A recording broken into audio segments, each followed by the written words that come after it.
Quelles sont les étapes liées à la création d'une entreprise? Je réponds à une question qui m'est souvent posée sur Facebook et dans les commentaires YouTube, qui est de dire, lorsque je veux créer mon entreprise, par quoi je dois passer de A à Z. Donc aujourd'hui, je vais partager avec vous mon écran et vous expliquer toutes les étapes liées à la création d'une entreprise.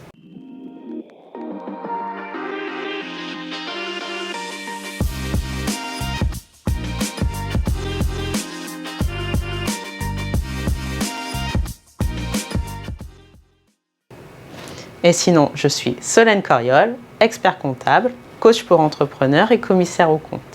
Je dirige deux sociétés, Koi Finance, qui est une société d'expertise comptable qui met l'accent sur la proximité client, et Koi Coaching, qui est une société d'accompagnement à la création d'entreprise.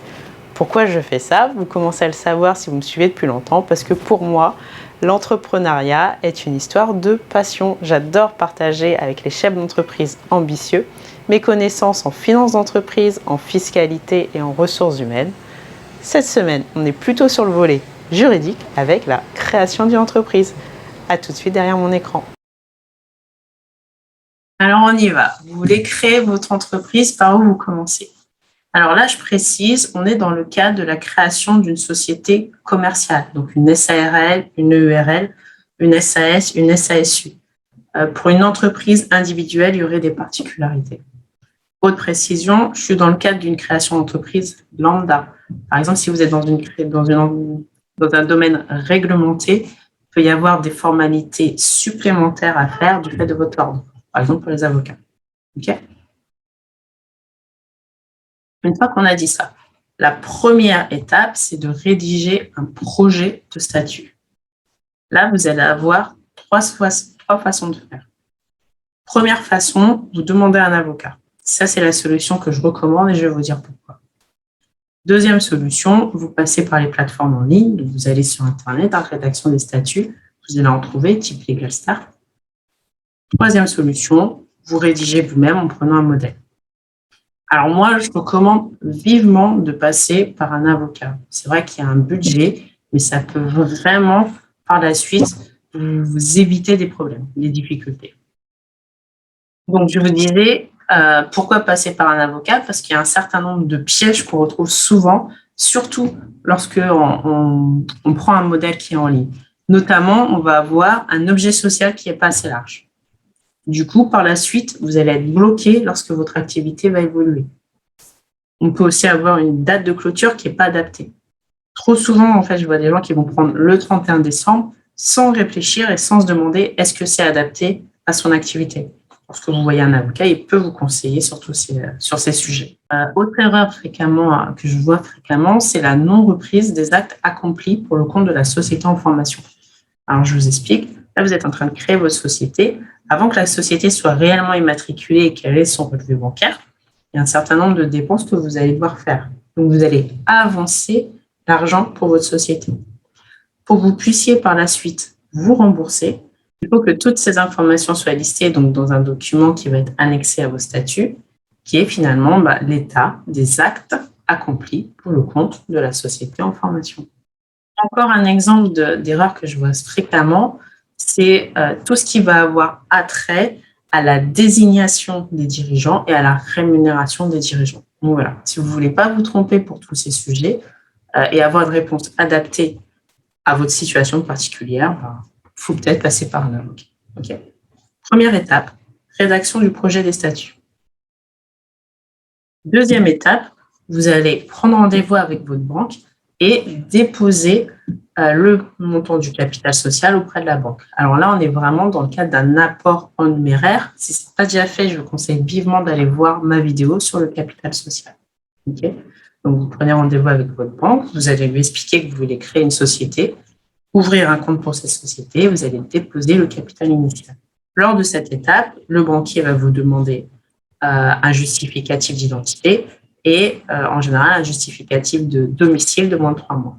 Une fois que vous aurez déposé le montant du capital social, cet argent va être bloqué temporairement et le banquier va vous remettre un certificat de dépôt des fonds. Ce certificat est très important pour la suite. Ah oui, dernier point, si vous n'avez pas nommé le dirigeant de la société dans le projet des statuts, le banquier va vous demander un procès-verbal de nomination du dirigeant. C'est un document sur lequel vous allez nommer le dirigeant.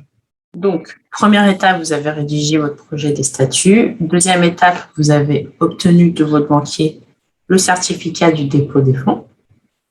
Troisième étape, vous allez rassembler les documents justificatifs. Alors, vous allez avoir besoin de votre pièce d'identité. Ça pose pas de souci. Vous allez aussi avoir besoin d'une déclaration de non-condamnation. Alors, moi, ce que je vous conseille, c'est vous tapez sur Internet « déclaration de non-condamnation », service public. Pourquoi service public? Parce que ça va vous permettre d'atterrir sur un site officiel. Je vous montre. Donc voilà, si vous mettez bien service public, l'objectif, c'est d'arriver sur ce site-là. Là, vous allez avoir donc déclaration de non-condamnation. Vous cliquez dessus, vous allez pouvoir télécharger le modèle. Et voilà, vous allez avoir ce type de document. En gros, je sous-signé, né le A, le nom des parents, l'adresse et la déclaration selon laquelle on n'a subi aucune condamnation. Okay. Deuxième document à préparer. Troisième document à préparer, c'est l'état des souscriptions. Je vais vous montrer un modèle aussi. Voilà, l'état des souscriptions, c'est un document qui va ressembler à ça. Vous allez mettre le nom de la société, la forme juridique, donc ça peut être une SASU, une ERL, peu importe, le montant du capital social, l'adresse du siège social. En dessous, vous avez un petit tableau où nom, prénom, adresse des souscripteurs. Les souscripteurs, c'est les associés. Si on est dans le cas d'une SASU, par exemple, il y a une seule personne. Si vous étiez plusieurs associés, j'aurais eu plusieurs lignes.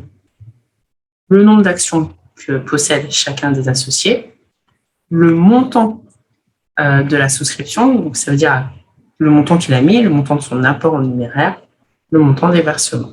Et puis pareil, la petite phrase, vous l'avez sur les modèles, hein, le présent état qui constate la souscription de tant d'actions de la société, ainsi que le versement de telle somme. Alors pourquoi on a une différence entre le montant de souscription et le montant des versements?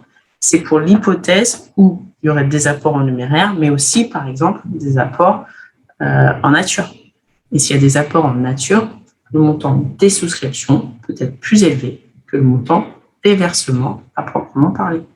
Voilà pour l'état des souscriptions. Une fois que vous savez ces deux documents, plus le certificat de dépôt des fonds, il faut aller faire une publication dans un journal d'annonce légale. Toujours pareil, allez sur Internet. Là, vous pouvez choisir finalement le journal que vous souhaitez. Il y a deux points de vigilance. Premier point de vigilance, il faut que ce soit un journal habilité. Deuxième point de vigilance, le journal habilité va aussi dépendre du département dans lequel se situe votre société, le département du siège social. Moi, ce que je vous conseille, c'est vous allez sur Internet, là j'ai mon écran.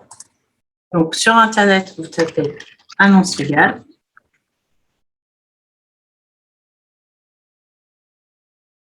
Voilà, c'est celui-là.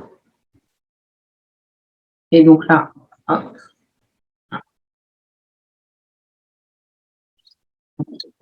Il faut scroller un petit peu, vous allez avoir publié une annonce légale au coup le plus bas. Là, vous choisissez, par exemple, on va prendre le URL, vous complétez tout ce qui vous demande, et en fait, en fonction des informations que vous avez mises, et notamment en fonction de l'adresse du siège social, il va vous proposer des journaux qui sont habilités. Okay. Une fois que vous avez tous ces documents, vous allez aller du coup sur le site Infogreffe pour pouvoir immatriculer votre société, créer votre société. Allez, je partage. Infogreffe.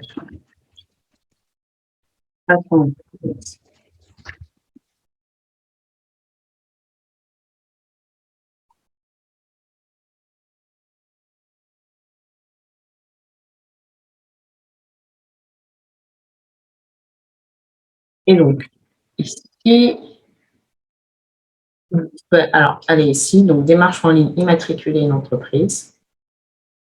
Et là, du coup, vous indiquez. Par exemple, on va rester sur le URL. Je crée une URL. Ok, pareil. Il y a juste à rentrer les informations qui vous demandent.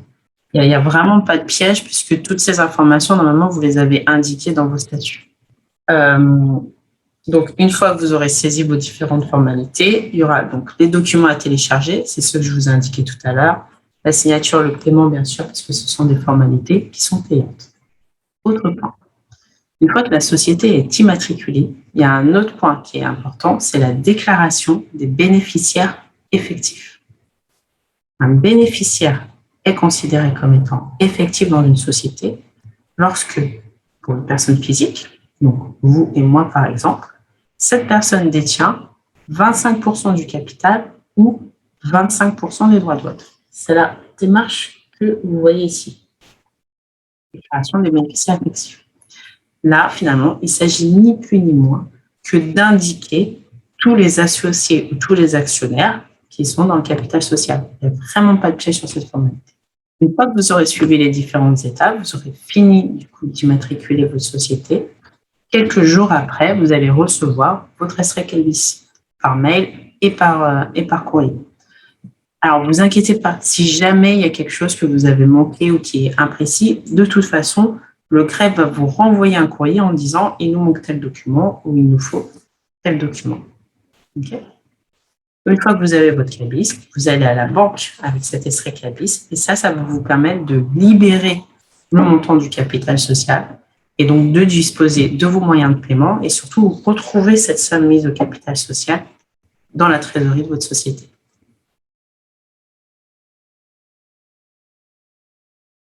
Voilà, j'espère que cette vidéo vous a permis de mieux comprendre les différentes étapes liées à la création d'une entreprise. Si ce n'est pas le cas, vous le savez, vous pouvez m'envoyer un mail à communication@coi-du6finance.fr. Si vous aimez ma pédagogie, rejoignez-moi dans l'une de mes formations, éligible CPF pragmatique. Tous les liens sont dans la description. Et sinon, vous connaissez notre deal. Moi, j'anime ces vidéos par passion, parce que c'est important pour moi de partager avec les chefs d'entreprise ambitieux mes connaissances en finance d'entreprise, en fiscalité, en ressources humaines. Et vous, pour m'aider à continuer, vous continuez à faire ce que vous faites, vous continuez à m'indiquer en commentaire les sujets que vous aimeriez que je traite. Merci beaucoup, c'est vraiment utile. J'ai reçu en plus dernier temps des suggestions que vous allez voir arriver dans les prochaines vidéos. Pensez à vous abonner, surtout activez les notifications. Je fais une vidéo toutes les semaines. Et puis sinon, je vous dis à très vite.